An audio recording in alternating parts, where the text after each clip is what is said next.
be lessons from becoming wildly resilient. So I added a little extra slide there to say that I'm still working on it. I don't consider myself wildly resilient. Really, the concept of the show is me not knowing the answers and really just being more curious. So that's why I bring experts on and ask them the questions. So really, I'll subtitle this "What I've Learned Over the Past 28 months or so." So we started this in July of 2020. So I did not start it because of the pandemic, but it definitely accelerated the process. So I guess that was a bright spot out of that. But you'll see a little graphic going here on the screen right now. We're going to have about 50 minutes with each other. So I really want to make the most of it by really just taking a moment to kind of center ourselves and focus a little bit. So just take about 30 seconds or so. We're going to follow those prompts on the screen. But what you're going to do is basically breathe in for a count of 4, hold for a count of 4, exhale for a count of 4, and hold for a count of 4. So we'll repeat that a few times. We'll do a few cycles of that. So you can just follow along on the screen.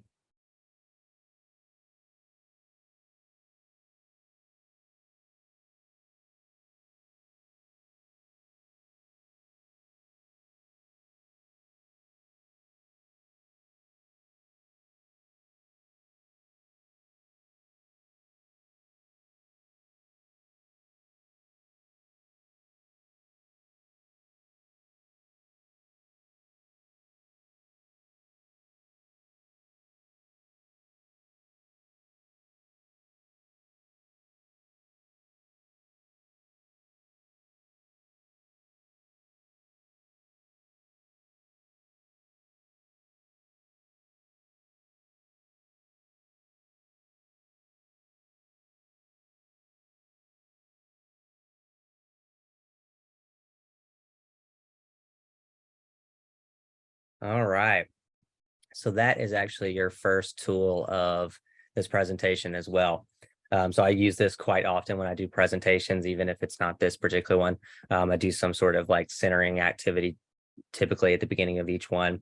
This is a great practice to do before heading into a meeting, or if you just kind of find yourself sort of frazzled and needing a chance to refocus in the middle of the day. It's a great chance to do that. You can do it, 30 seconds to a minute, 2 minutes, kind of however long you need. But it's really great. It's called square breathing. So that's where the like 4 seconds, you can kind of think about tracing a square in your head when you're doing it. So you can do like four breaths in, or 4 count of 4 in, hold for 4, exhale for 4, and then hold for 4, and then repeat that. Yeah, so that's, like I said, that's tool number 1.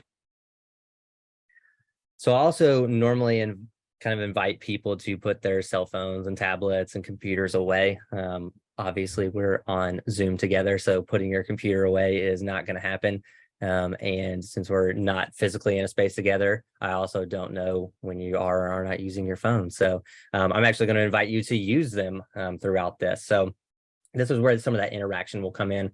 So you have a couple of different ways you can do this. You can scan the QR code and it'll take you right to the site. Or you can go to slido.com and type in those 6 digits right there, and it'll take you to this presentation. You won't have to create an account or anything like that. This all stays like anonymous, but it's an easy way for me to get feedback. There's also a Q&A portion in that. There's a little function in there. So if you do have a question, you can always pop it in there, and those will show up for me at the very end of this presentation as well. I'll move on here, but this will be on each one of these slides that I use this as well, these same instructions. So the QR code and the code will be there for you. So the first thing here is, what one word would you use to describe your experience of the last 2.5 years? So stick to one word. If you have multiple words, you can submit those separately.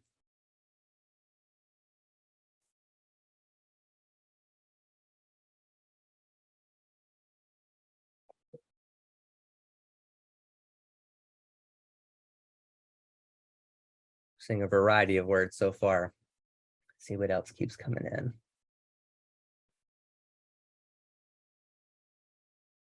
As you can tell, we're building a word cloud, if that wasn't obvious. Got about 15 in. How many of us total? We have like 19.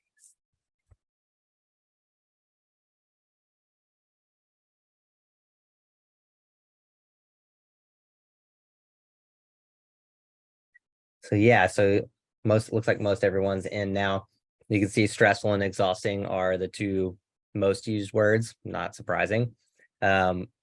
Really, if you look through that, there's only a couple, maybe one word, exciting, I think is that sort of on that positive end of the spectrum. So this is kind of to be expected, but it's a good chance to check in and kind of understand what your experience has been like over the last 2.5 years and what the experience of your colleagues here have been like as well. So you can see a little bit of commonality with that, and that can help with things like empathy, which we'll actually talk about in this presentation. So now, how resilient do you feel today? So 1 being on the low end, 5 stars being very resilient.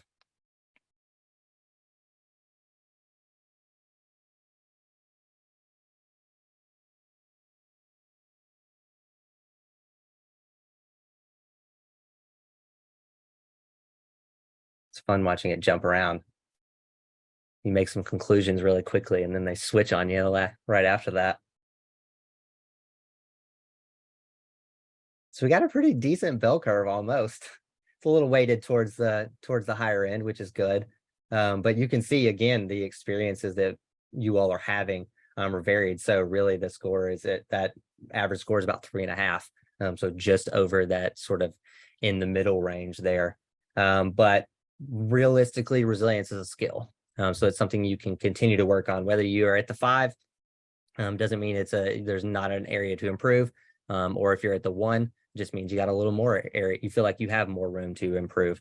But no matter where you are on that scale, it's always something you can kind of continue to work on. It's not something that we just have or don't have. So obviously, most of you all probably have not listened to the podcast, but I like to sneak in pop culture references in pretty much every episode that I can. So it's only fitting that my first kind of real slide of this presentation is going to be a GIF of Shrek. So as he's telling Donkey here, famously, ogres are like onions. But what we also know is that our emotions are also like onions. So they're very layered and complicated, really. And there are more, I think, than people think. So actually, will be another chance for you to kind of interact here. How many distinct emotions do you think people have? So drop that in the chat.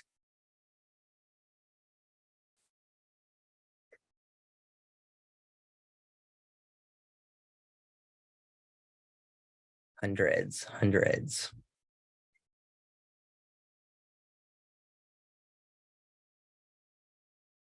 Too many to count. 73. There's a good specific one. 25.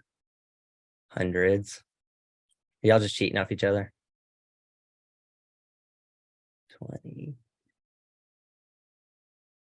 So now think about yourself and how many discrete emotions you think you could name when you're experiencing them. You don't have to necessarily type it, but just kind of think about it for a second.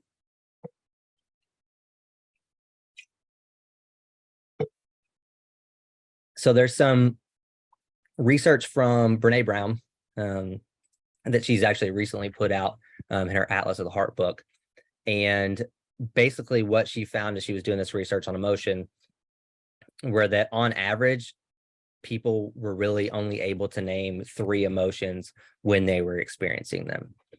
And those were mad, sad, and glad. So she calls them the mad, sad, glad triad.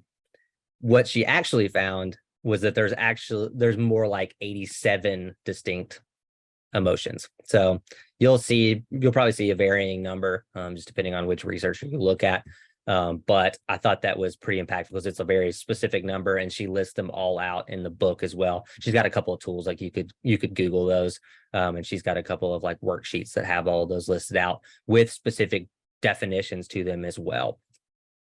But whether they're our own or someone else's, like I said, the emotions are really complex. They aren't always that easy to navigate. If they were, there wouldn't be, a million self-help books and podcasts and, TV shows and all that trying to help us, right?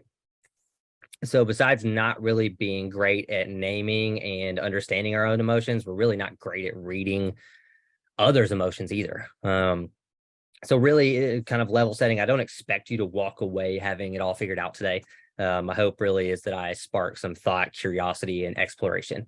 That's really the way that I approach each podcast episode as well. That I know I'm not going to ask all the questions, but I would like to give people a starting point and a baseline knowledge, and hopefully a drive to go learn a little bit more potentially, and try to give them some resources to be able to dig in a little deeper too. And so that as kind of how I build this presentation as well. So I'll have some resources to share with you at the very end, if you do want to learn a little bit more on some of the things that I touch on as we go. But how can we get better at exploring our emotions? So one way is through emotional intelligence. So there's two competencies, personal and social, that fall under emotional intelligence. So within personal, that is self-awareness and self-management. And then on the social end, there are self-awareness and relationship management. So we'll really be focusing kind of on the personal competence end of things, but know that we are still social beings. So the ability to be aware of and kind of recognize and manage other people's thoughts and behaviors and emotions and that sort of thing is really a skill that you'll use in your personal and professional lives as well. There we go. All right. So another way that we can explore our emotions and learn from them is really by digging beyond just that surface reaction or just naming them. Our feelings really aren't just random thoughts that are happening in our heads. They carry some sort of meaning, and they lead us to really discover unmet needs that we have. That's really why they're there. So psychologist Susan David really says to think of emotions or feelings as data, not directives. So they're not who we are. They're not a part of us. We're not tying those to our, personality or our essential being, but they are really just data points letting us know that something could be off, or some need might need to be met, or in the positive case is being met potentially. So you can use those to kind of dig in a little bit further. So with that comes a little bit of curiosity. So you have to be able to get to those needs, we have to be able to move beyond that mad, sad, glad, triad, those labels, so that we can accurately, obviously, name those emotions and then get curious about our needs, what those emotions are actually telling us. So I say be curious as well, not only with yourself, so what are your needs, but when you're dealing with others, curiosity can go a long way. So what are the needs of the people you're interacting with, or what are the needs of the people you lead, or in your office, or your children, or your parents, or anyone else that you interact with on a day-to-day basis. So if you're a fan of Ted Lasso like I am, he loves the quote from Walt Whitman: "Be curious, not judgmental." I thought about putting on the slide, but it felt like plagiarism, so I just stuck with be curious. But Ted Lasso has also made a couple of references in the podcast as well. But yeah, that being curious in a non-judgmental way is a really great way to either discover them within yourself, those unmet needs, or to have that conversation with someone else, and to be a lot more productive and that sort of thing. So one way we can get curious is by using the ABC method when we're feeling these unfamiliar or unpleasant emotions. So this was created by meditation teachers Peter and Sue Dawson, but Susan David also offers a similar practice in her book called Emotional Agility. So the A is to acknowledge what you're feeling. That's kind of the first step. Really trying to put your finger on what it is, and really naming that emotion, because it is empowering. You can use like a feelings or a needs list if you need. Like I said, if you go with Brene Brown's research, there's 87 different emotions.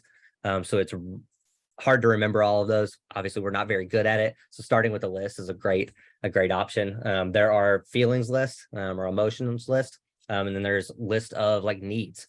So you can use the combination of both of those to dig a little bit further and really kind of try to be a little more specific with what those might be. The second step then is to breathe and to create space. So take 5 breaths when you feel some sort of initial charge. This really activates a calming response and gives you some space before you react. So basically, you're talking about the stimulus, and you're talking about your response. We as humans sandwich those together pretty quickly. Sometimes that gets us into trouble. So we're really just trying to create a little bit of space in between those to provide a little more clarity as well. So breathing is a great option in between there. And actually, maybe sometimes it's creating actual physical space. The third step there is to choose your response. So really use all that information that you already identified, and then take some sort of small step towards meeting that underlying need. So once you've identified what it is, you can think about like, hey, what's one thing I can do right now that's a small thing that could improve this or move us forward. Again, whether you're thinking about it in your own personal context or it's some sort of interaction with someone else. But whenever you're feeling whatever you're feeling, whether that's anguish or languish or fear, what have you, know that it's okay to not be okay. I think this is a message we've heard a lot over the last 2.5 years. That was a message we probably didn't hear very often prior to that time. So that's something I'm thankful of that's sort of come out of this as well. And that message, especially in this like psychology realm, is really being pushed quite a bit. But emotions really are a part of the human experience, and you're human. So you're going to experience a wide range of emotions in your lifetime. Those you interact with are also going to experience a wide range of emotions in their lifetime. You're likely going to experience a wide range of them together as well. So you can, again, kind of see the importance of this and really just being open to seeking support when you need it, and also offering that when you recognize that someone else might need it as well, which could literally just be sitting with them and hearing them out. So it doesn't have to be necessarily you fixing anything. But part of being human also means that you're going to make mistakes. You're going to not make the best choice in the right moment, or you're going to say the wrong thing at the wrong time. The world's imperfect, and so are we. So self-compassion is going to be really vital to moving forward. And this is self-compassion is a message that has come up probably the most, I think, across all of the 26 or 7 episodes I've already done with the different experts.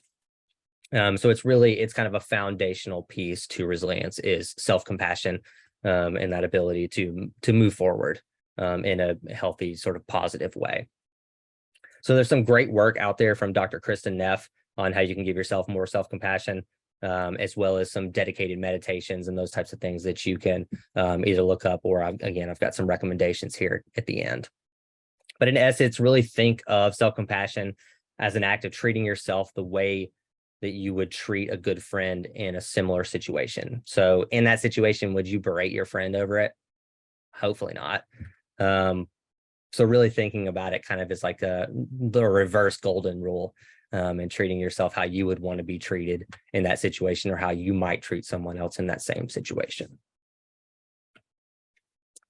And that's where the giving grace to others kind of comes in as well. So the actual golden rule. So empathy and compassion are really important to social connection as well, and to our overall well-being. So there are 3 types of empathy, one of which is cognitive. So I think that's the one that people tend to think about. So that's where you hear like putting yourself in someone else's shoes. So sort of that perspective taking. There is emotional empathy, which is going a little bit further, and you're starting to feel what that other person is feeling. That's where you can feel kind of some overwhelm when it gets a little too much. We see this in helping professions quite a bit, where that like emotional empathy tends to overwhelm and can potentially burn people out. And then the third one is kind of where the most good occurs, really, and that's compassionate empathy. And so that's really feeling with that person and then following through with some sort of action. So it's basically the same thing as just saying compassion in this case. But sometimes it's going to feel like you're getting hit over the head. And so here's yet another pop culture reference for you. So in this is one of my favorite movies. I'm glad I'm seeing a laughing emoji on here. This is one of my favorite movies. I will note that all these references do come up in the podcast episodes. I'm not just making them up just for this presentation. But in this scene, Rafiki hits Simba over the head, and he's basically complains as anybody would, like, "Ow, that hurt. Why are you hitting me over the head?" And Simba tells him, "The past can hurt, but the way that I see it, you can either run from it or learn from it." And so that's a really good sort of resilience message, and a good way to give yourself grace so that you don't ruminate on the past when you do, make a mistake, which is inevitably going to happen as a human being. So that leads us to exploring the concept of growth mindset. So this originally comes from the work of Dr. Carol Dweck, and it was related to intelligence in school-age children, but it's since been further studied and expanded into like the work world as well. So at its basis, really, a growth mindset is seeing skills and abilities as a process and something that can be developed, whereas a fixed mindset is seeing skills and abilities as more static and unable to be changed. So at the core of a growth mindset is really seeing challenges as opportunities, and embracing them when they present themselves. So in other words, if something doesn't go the way you want it, but you learn from it, it's not actually a loss. So essentially what that's doing is it's kind of removing the word failure from your vocabulary. So yeah, something may not have gone the way that you wanted it, but what did you learn from it? What can you do better next time? So an example of like what a fixed mindset might sound like, you could say something to yourself like, "It's embarrassing when I make a mistake." With a growth mindset, you're going to say something like, "It's okay. Everyone makes mistakes. What can I take away from this? What can I learn? What can I do better next time?" And so with those opportunities, you could also kind of flip the script on a lot of those mundane but necessary things you ultimately have to do. I know we all have them. And so this is, again, one of those times where we're like, I really don't want to do this, or this is just another thing on my long list of things to do. So in those moments, really acknowledging that feeling, again, taking a few breaths, and then consider choosing to see it as something you get to do, rather than something you have to do. So where's the opportunity in it? What can you learn from it? What's the purpose or meaning behind it? Does it benefit someone else, and therefore become a little more worthwhile? So you can think about this in a lot of different ways. I have to tell myself this every time I change a diaper. Like, I have to do this, but the joy really is that I get to do this. I get to experience fatherhood and the young years of a child and watching them grow. So again, it's sort of just a quick sort of tool you can use to flip in your brain. But when you do face a challenge, particularly a hard one, remind yourself that you can do hard things. So this is where you can draw on your past experiences. So I mentioned having a young child. It's just over a year ago I became a father. And so my to-do list and priorities and all of those things shifted quite a bit in the last year. So I've certainly felt overwhelmed at times with the things that I've had to do both personally and professionally, and those bleeding over, and still dealing with the end of the pandemic and all of those things. But what I've kind of constantly had to do is switch that internal dialogue from, "I'm never going to get this stuff finished," or like, this is just a lost cause. Like, why do I even bother with dealing with all of this stuff? I need to just focus on these core things. To, I've been in positions like this before. The way I'll get it done is one step at a time. So again, sort of a quick flip in the brain, and just reshaping that mindset so that I can continue to move forward in a healthy way. But when you hit those really tough challenges, like the things that are really daunting to you at times, but something you do want to achieve, you can use SMART goals. So you'll see them listed out here. You may have heard of these before, but I'll reiterate them here. So S is about specificity. So a good example to use on this, and I'll use an example as I go through, would be like movement. So the common saying would be like, I want to move more. Well, there's not really a lot of specificity in that. So how do you want to move more? So I say walking. It needs to be measurable. How do I know what I'm doing?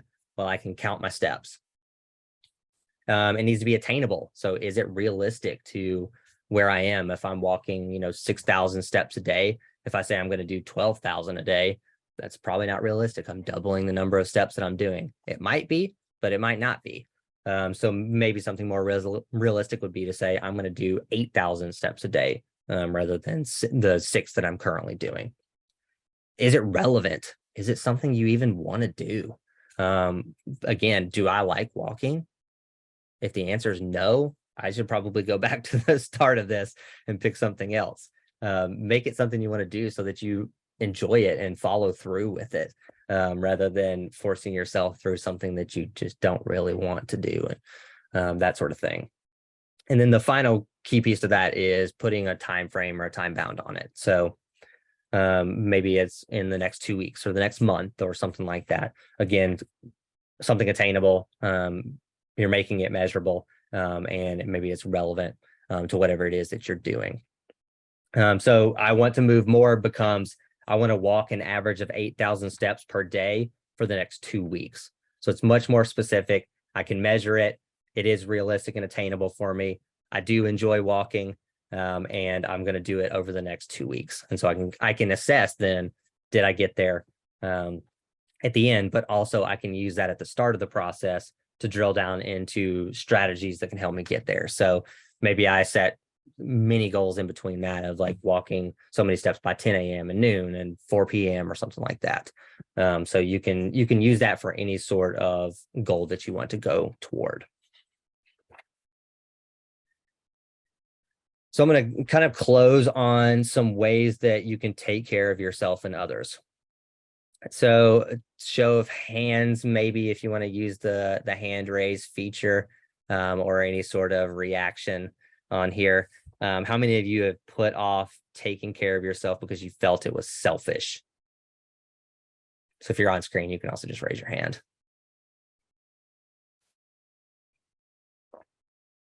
Got a few there. A few more rolling in. So at least half of you are fessing up to it. At some point, I think most of us have probably done it in some sort of way. But self-care is not selfish. I had an interview with Dean J. Miller from the College of Social Work here at the University of Kentucky, and he told me that self-care is not a nicety, it's a necessity.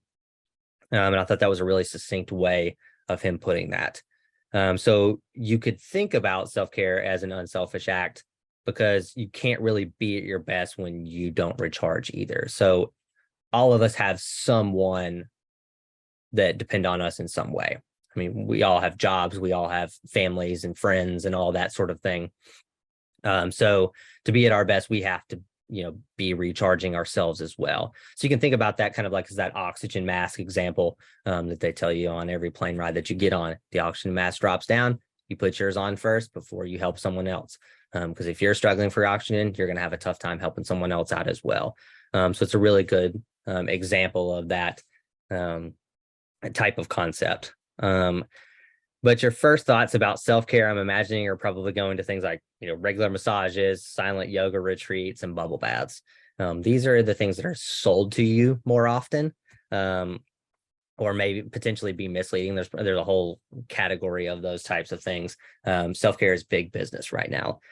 And those could be self-care with the right kind of intentionality, but it's actually more of like an everyday act.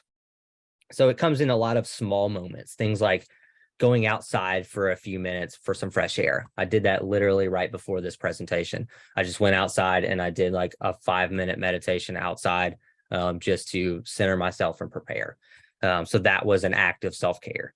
It could be taking a few breaths, like we spent the first 30 seconds of this presentation doing? It could be picking up clutter, clutter in your office or around your house or something like that. If it's something that is kind of standing in the way of you moving forward, it's okay to focus on those things for a moment so that you can move forward. That's an act of self-care. Or it could be something as big as letting go of, a toxic relationship or something like that. So it's not just about the things that you're buying. It's the little everyday small moments that you're also doing throughout the day. Things like taking a break. So it's a very subjective experience is what I'm basically trying to say. So now, how do you practice self-care? So that's where that subjectivity comes in. I want you all to share some ideas with me and with each other. So you'll see on the Slido screen there, you can type in the ways that you practice self-care. And if you don't have any, you'll have a good list here in a few, at least to start from. I don't. I like the honesty. Reading. Swimming. So a couple different types of physical activity there. Another one, walking dog.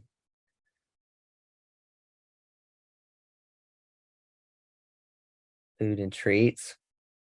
Normally you think I would make a comment about shaming that, but again, with intentionality, that's totally fine. Visiting with friends, so social connection. Spicing it up with seltzer water. What is foo-foo coffee? If you want to unmute and tell me what that is, I'm very curious at the moment. I would guess foo-foo coffee is like you're indulgent for the day, like going to Starbucks. Coffee. I am certainly a foo-foo coffeeer myself. I have my little pour over right in my desk here. Yeah, so napping, exercise, yeah, another physical activity. Face mask, that's a good one. I haven't heard that one yet. And TV, that could certainly be one again. It's all about intentionality and how you're using it, and is it truly helping you move forward? Keeping up my natural hair color. Yeah, so you're getting some really unique answers in here as well, which is really interesting and good to know, and kind of show you the range of things that could be self-care if you treat them in the right way. So one form of self-care that is vital, and I saw somebody mention a nap, is sleep. So like self-care, it's not a luxury, it's a priority. So basically nationally, it's roughly 1 out of 3 people is struggling with sleep in some way. So pretty staggering. And it's very, very common to understand. So if you feel like you're alone in that journey, that you're the only one not sleeping, there's a good chance that if you're with 2 other people, or I guess if you're with more people, then there's a few other people going to be in there. So I guess with our group here, there's probably about 5 or 6 of us probably that are having issues with sleep in some way, whether that's in a short-term or a long-term capacity. But sleep has really major impacts on our minds and our bodies. It affects our mood, our decision-making, our memory, our stress management, and physically, like our hearts. I saw a study recently that showed that even 1 night of moderate ambient light exposure while sleeping raised the heart rate and insulin resistance in healthy adults. So these are folks without any sort of underlying health condition. And that's a single night of like the television being on, even if the volume is off. So it's pretty impactful to think about the environments that we're in when we're sleeping as well, and how those could be affecting our sleep and what could be going into that. So if you are struggling and it's not due to uncontrollable factors, so maybe it is a health condition like sleep apnea or something like that, you can focus on your habits and your routine. So things like limiting caffeine after 3 p.m., minimizing alcohol and food within a couple hours of bed, actually going and getting natural light during the day, especially during the winter. Even if it's cold outside, putting a coat on and just going out and getting a few minutes of sunlight is really, really beneficial. Having natural light in your office and that sort of thing helps too. And dimming your lights at night is sort of a cue that can help. Avoiding blue light from our screens. So really using technology mindfully and using the functionalities within those as well to limit that blue light is really helpful. And then setting a routine that signals it's time for bed. So maybe that's a special pair of pajamas or something like that. It doesn't just work for children. We just stop doing it as we get older. So you can dig back on if you've had kids in the past, or if you remember those days as a kid, or if you're currently doing it like I am. You can use those types of routines for yourself as well. So set something up that's meaningful to you. But as Dr. Lauren Whitehurst, who I will note blew up after my interview with her, she's been on NPR like 2 or 3 times since our interview, and she was not previously on NPR prior to that. So I'm going to take just a moment to be really warmed that somebody has gone on to do awesome things coming from my little podcast. But she said on the episode that beds are really for 2 things. They are for sleeping, and if you're sexually active, they're for sex. You shouldn't be eating, you shouldn't be working, you shouldn't be watching TV. Any of those other activities that you might do in bed, like, lounging all day and watching TV, probably not great. What that's starting to do is basically teach your body that the bed is for something else. So if you're using it basically only for sleep, you're kind of reserving that as a sanctuary for that. When you lay down at night, your body knows, hey, it's time to actually go to sleep, rather than, hey, it's time to watch Netflix. So we all also are faced with stress in a daily fashion, not just something like COVID-19 that seems to be hanging around, but just everyday things like traffic. For example, I caught myself literally this morning on the way to work, being the last person to not make it through a light and being extremely frustrated by it. So think for a second, when you're in those types of situations, even the small ones, how you feel when you're out of it. So say traffic, for example, when you're out of traffic, do you feel instantly better, or are you still kind of charged up a little bit? You can just think about it. You don't necessarily have to answer it, but if you want to stick it in the chat, you feel free.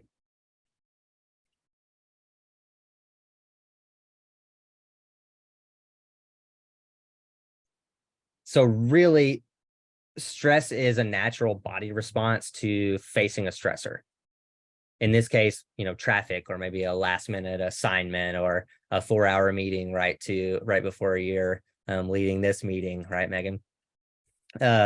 These are natural responses that have served us well in the past.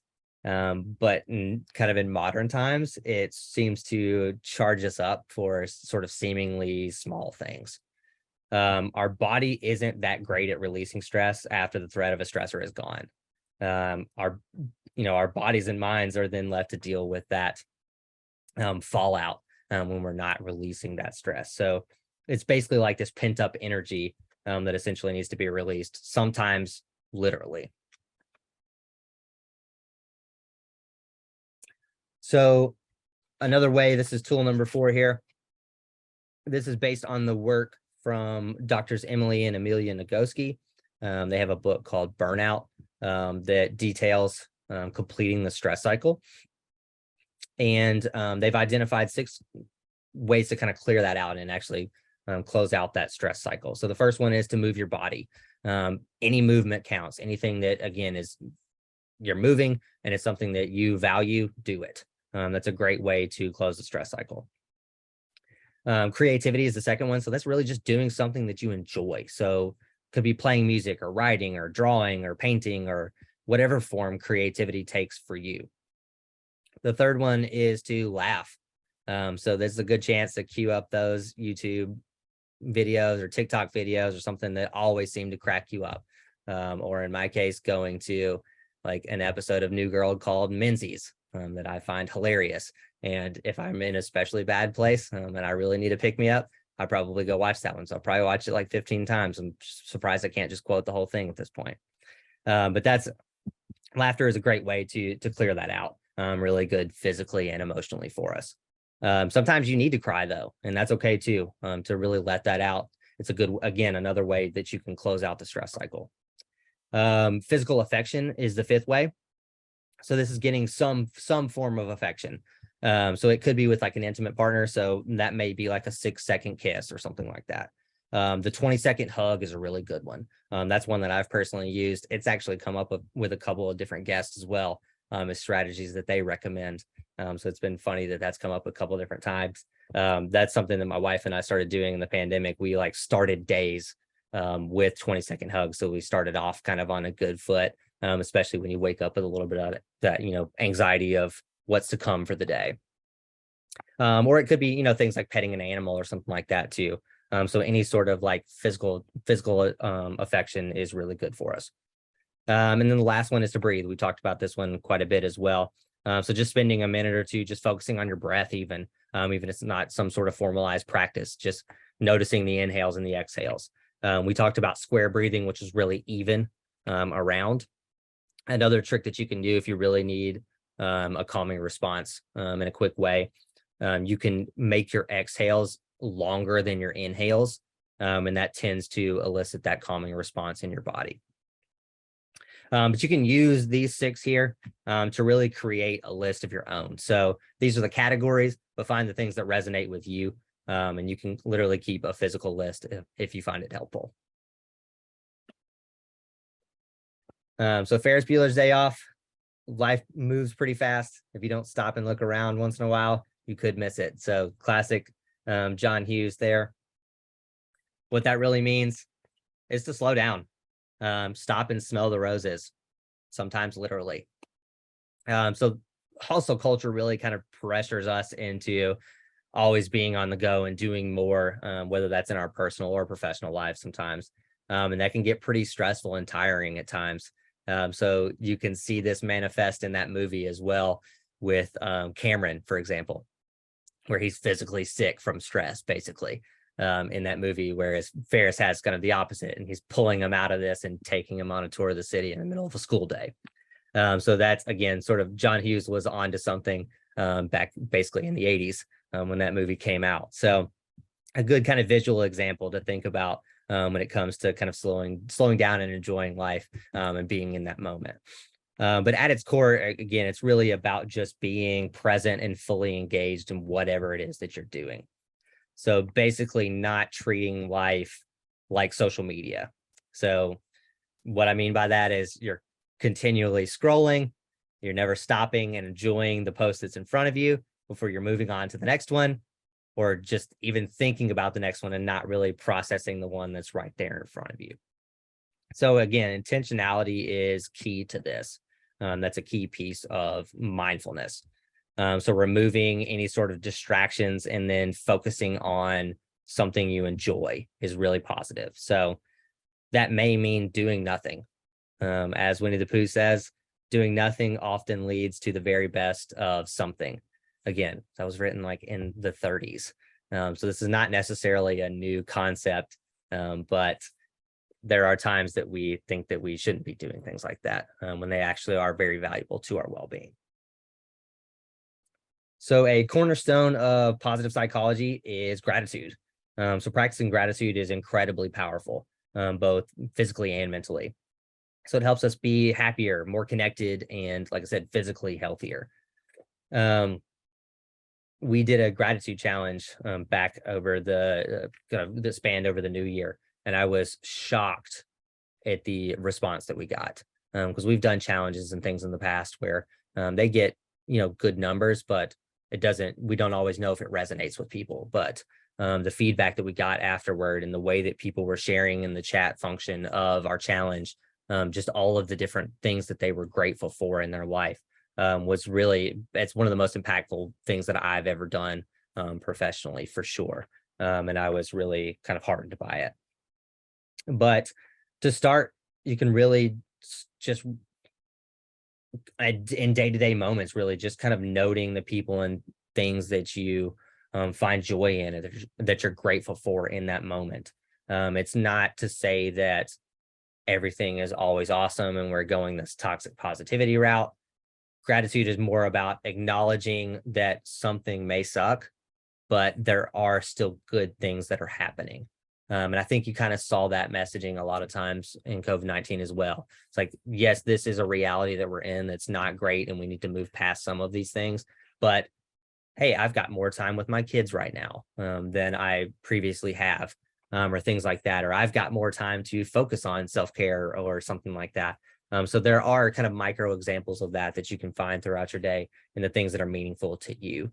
And so noting those is really powerful for us. Going further, there's a practice called 3 Good Things that I think is really helpful. There's a lot of research behind that. But basically the practice is at night before you go to bed, just take a notebook or something like that and write down 3 good things that happened to you that day. So you can do that a few nights a week for a few weeks and see what happens. But there's a lot of research behind that about the positive benefits that stick around for 6, 8, 9, 12 months and beyond, just doing that for a few weeks at a time. So it's pretty impactful. I share one of the resources where you can find more information about this and other gratitude practices at the end, but they also touch on the research and that sort of thing. But also know that it takes time. It's really like learning a new language. With consistent practice, you'll go from translating that in your head in real time to kind of just doing it and being fluent in it. So it kind of happens without much extra thought.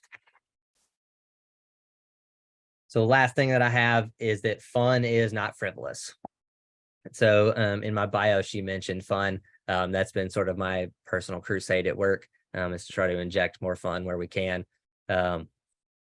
But think for a second, when was the last time that you felt truly alive, when you were deeply engaged, connected, and focused? Again, you don't have to share, just kind of think about it in your head for a second.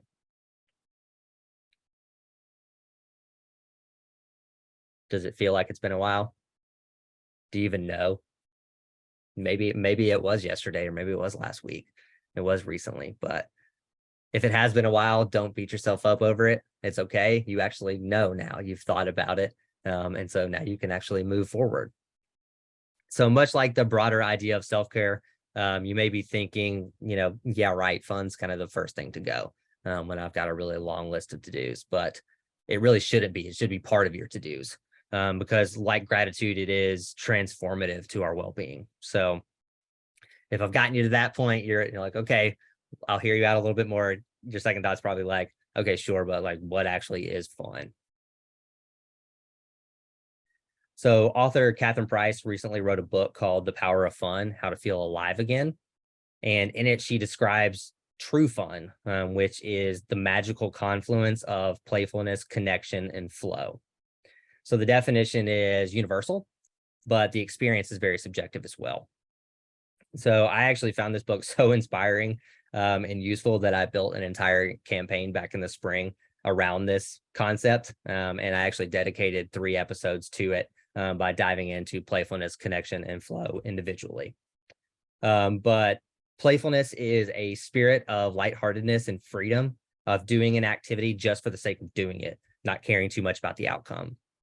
Connection is the feeling of a special shared experience with someone or something else. And then flow is being so fully engrossed and engaged in your present experience that you lose track of time, basically. So each of these are beneficial in their own right and worth exploring individually, but collectively, they have that power of an experience of true fun.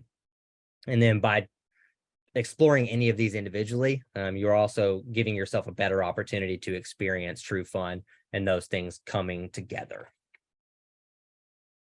So how do we do that? She actually shares an acronym called SPARK. So the S is to make space, which is really about removing distractions and maybe, scheduling it in, especially kind of like gratitude. If it's something that's not natural for you, put it on your calendar to explore playfulness, connection, or flow in whatever way that may look like for you. And it may be trial and error. And if something doesn't resonate with you, now you know not to explore it anymore and you can turn to something else. The P is to focus on your passions, your hobbies, and your interest. Even if those are individual pursuits, those are still going to lead to connection and flow oftentimes. So they're worthy of just focusing on those. It's a great starting point. The A is to attract fun in some way. So that's, again, being open and curious.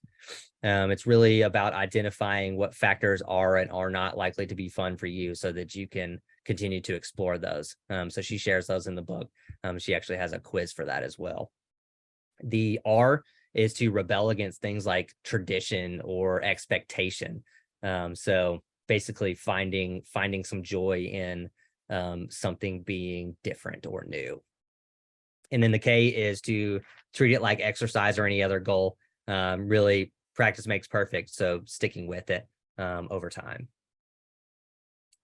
If I have enough time and I haven't talked a lot, I have a meditation that you could listen to, and I was going to have you go through that, but we're short on time. So you'll get these slides. You can click on this and listen to it later if you'd like. But we got some recommendations here. So these are our recommendations that came from the different experts. I've read some of these myself. So you see like The Power of Fun on there. Susan David's book, Emotional Agility. I mentioned Brene Brown's, Kristen Neff's work, Emotional Intelligence. So I've touched on all of these in some sort of way. So those are really great resources and things to start with. If you're more into apps and web recommendations, I've got some of those as well.